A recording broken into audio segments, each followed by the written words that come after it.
uno de los grandes símbolos políticos, sociales, espirituales de Estados Unidos fue el doctor Martin Luther King.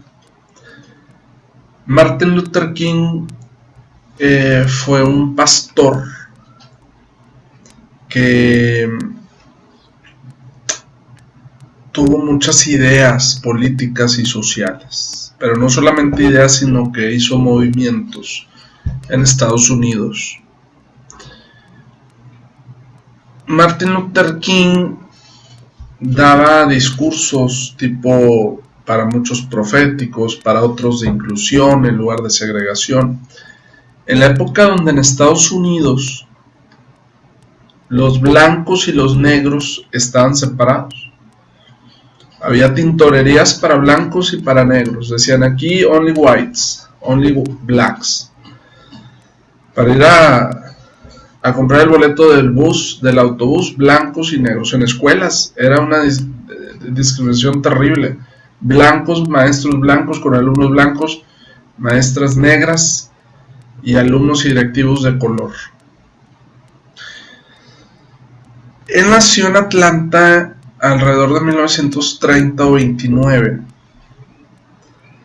Y ya desde esa época se perfilaban muchas cosas sociales, muchas situaciones sociales de discriminación, que era visto como normal. Y él llega a decir, pues esto no es normal, la gente es ser humano y no importa su color, y hay que hacer justicia, y por qué la mayoría de los negros son pobres. Y se cuestionaba una serie de cosas sociales, económicas, que afectaban a todos también.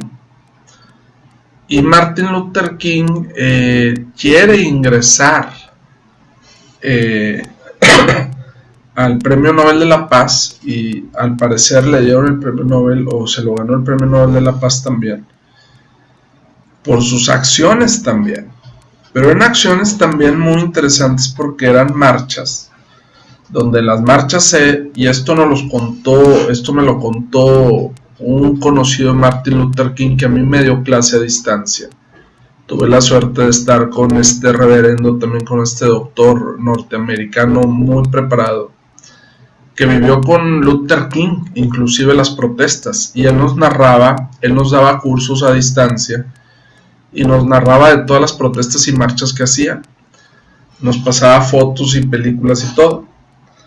Así es que es de una fuente primaria, un amigo de él, muy muy allegado a él. Y narraban, por ejemplo, cómo en las protestas rezaban. Hay fotos del reverendo Luther King hincados rezando. Él era tal vez luterano o tal vez evangélico, protestante, pero hablaba mucho de Dios, de la Biblia, todo esto. Y había marchas en silencio. La protesta era silencioso o era hincados rezando. Y de repente había blancos también. Había gente blanca en las marchas, de gente de color o de gente negra. En los libros de texto de las escuelas en Estados Unidos había una discriminación terrible. O sea, las mismas palabras que hoy pueden ser consideradas racistas, en aquella época también lo eran. Tenían un gran contenido de odio, de segregación social, como el decir que todos los negros eran pobres o todos los negros eran esclavos de los blancos. Y se hizo una especie de victimización también de los grupos, como que fueron minorías y mayorías también las que estaban luchando por el derecho de otros, negros luchando por blancos y blancos por negros también. Se daba esta situación. En algunos libros o enciclopedias se considera la palabra negro como ofensiva, pero en realidad no es ofensiva. Se usa la palabra de color o la palabra negro para definir una persona que es negra o que es de color. No implica hoy en día un racismo o una exclusión o una segregación como se pensaba antes. Antiguamente sí se manejaba el término negro como despectivo, como minoritario, como ofensivo para una persona que le decían de color. Pero en realidad es que tenemos libros, por ejemplo, de leyes, o tenemos libros de historia de Estados Unidos que hablan del black, de la persona negra, sin ofender, sino haciéndola parte de su raza y de su etnia. Algunos dirían que son afroamericanos, pero en realidad no todos son afroamericanos, no todos son africanos, entonces tampoco podremos decir que el término sea correcto el afroamericano en Estados Unidos.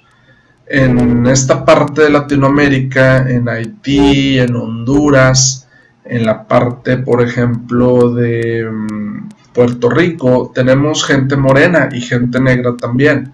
Algunos, como en Cuba, algunos son africanos, pero no todos son afroamericanos.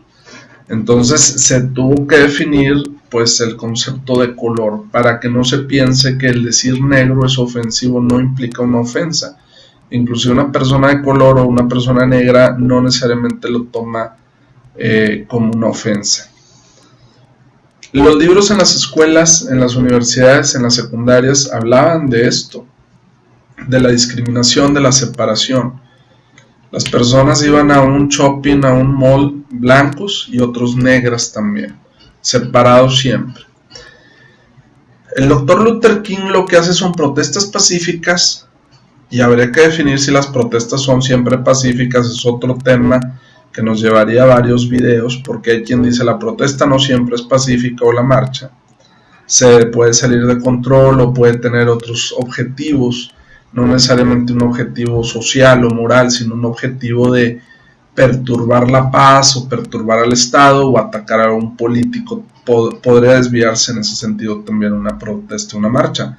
Pero bueno, había protestas y marchas en silencio, otras bíblicas y otras donde sí se pedía que hubiera, por ejemplo, como las protestas de Montgomery en Alabama, muy famosas, donde ellos pedían la inclusión del negro con el blanco también, que no lo vieran de esa manera tan bajo o esa manera tan excluyente que tenían en aquella época en Estados Unidos, y que sigue pasando la discriminación a personas de otra ideología, de otra sexualidad, de otra religión. Sigue pasando hoy en día en México, sigue pasando en Estados Unidos, sigue pasando en Europa. Pero en aquel entonces se contrastaba más, era una diferencia total. Alguien iba caminando por la calle y decía puros negros aquí, puros blancos acá.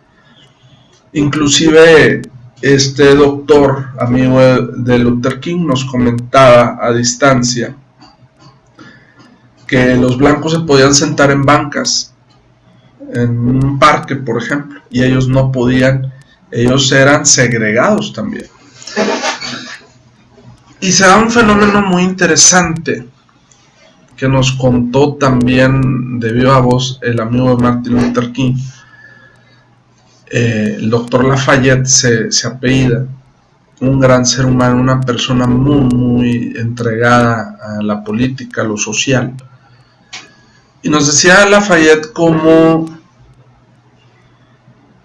protestar era un crimen, era un delito, era callar voces, era mover conciencias, no les convenía a mucha gente.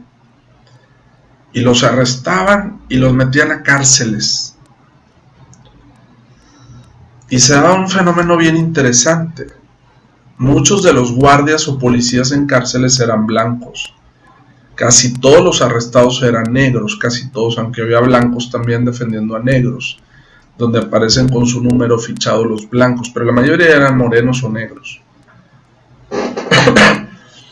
Y cuando uno cumplía años, los mismos policías blancos les cantaban las mañanitas en la cárcel, se ponían a cantar, se ponían unidos los blancos y negros. Lo que no lograban en la calle de unidad entre blanco y negro, lo lograban en las cárceles. Ellos sonreían en las fotos porque sabían que los iban a soltar en una semana o en un día o en 2 días, pero estaban fichados.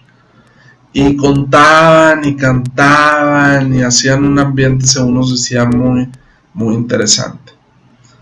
Habría personas que duraban más tiempo encerradas y había personas que no estaban encerradas, que seguían marchando y seguían protestando. las ideas de Luther King eran muy revolucionarias para ese entonces, eran muy innovadoras, eran muy buenas, eran de amor, de Dios, de paz, hablaba de Jesús, hablaba de la unidad, de todo esto. Pero no a todos les convenía.